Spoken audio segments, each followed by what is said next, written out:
Hi friends, welcome to our channel. இன்னைக்கு நம்ம ஒரு கிரேவி வச்சு ரெண்டு விதமான பிரேக்ஃபாஸ்ட் ரெசிபி தான் பார்க்க போறோம். இது பிரேக்ஃபாஸ்டாவும் நீங்க ரெடி பண்ணிக்கலாம், டின்னர் கூட ரெடி பண்ணிக்கலாம். நம்ம நார்மலா வீட்ல வைக்கிற மட்டன் கிரேவி, சிக்கன் கிரேவி எந்த கிரேவியா இருந்தாலும் இத ஒரு தடவை கண்டிப்பா இந்த மாதிரி ட்ரை பண்ணி பாருங்க, நல்ல டேஸ்டா இருக்கும்.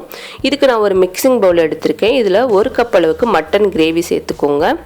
நம்ம வீடியோல ஏற்கனவே வறுத்தரைச்ச மட்டன் கிரேவி இருக்கு. நீங்க விருப்பப்பட்டீங்கன்னா அத கூட போய் பார்த்துக்கலாம்.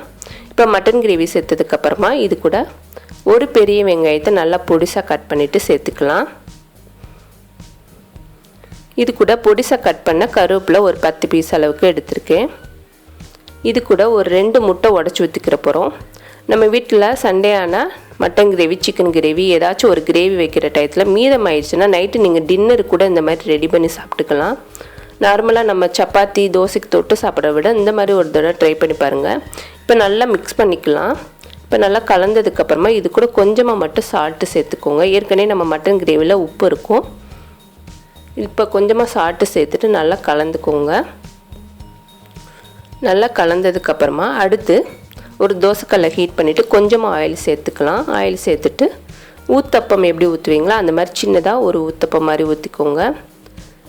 இப்போ ஊத்துனதுக்கு அப்புறமா இது கூட நம்ம கலந்து வச்சிருந்த மட்டன் கிரேவியை சேர்த்துக்கலாம்.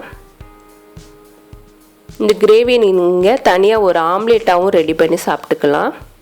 நல்ல டேஸ்டா இருக்கும். தயிர் சாதம், ரசம் சாதம் இந்த மாதிரி சாதத்துக்கு கூட நீங்க இந்த மாதிரி ஒரு ஆம்லெட் ரெடி பண்ணி சாப்பிட்டுக்கலாம். இல்ல அப்படினா இந்த மாதிரி தோசையில ஊத்தி சாப்பிட்டீங்கன்னா நம்ம வெளியில வாங்குற கறி தோசை எல்லாம் எப்படி இருக்குமோ அதே டேஸ்ட்டுக்கே இருக்கும். இதுக்கு மேல கொஞ்சம் ஆயில் சேர்த்துட்டு இத அப்படியே மூடி வச்சிருங்க. அடுப்பை சிம்லயே வச்சு மூடி வச்சுக்கோங்க.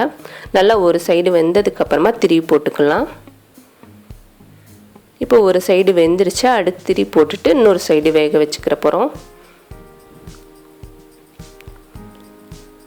இது மஷ்ரூம் கிரேவி. எந்த ஒரு கிரேவி நீங்க மீதமாயிட்டா கூட இந்த மாதிரி ஒரு தடவை ட்ரை பண்ணி பாருங்க.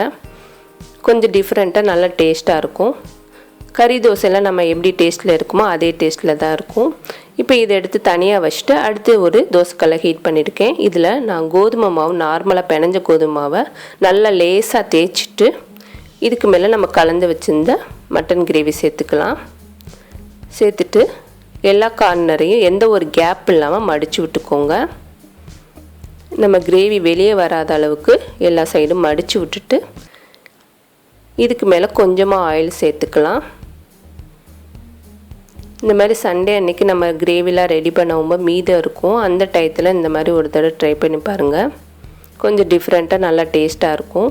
இப்போ ஒரு சைடு வேகட்டும், அதுக்கு அப்புறம் திருப்பி போட்டுக்கலாம். இப்போ திருப்பி போட்டுட்டு இன்னொரு சைடு வேக வச்சுக்கிற போறோம். இப்போ பாத்தீங்கன்னா ரெண்டு சைடுமே நல்லா வெந்ததுக்கு அப்புறமா நம்ம எடுத்து அப்படி சாப்பிட வேண்டியதான். நல்ல டேஸ்டா இருக்கும்.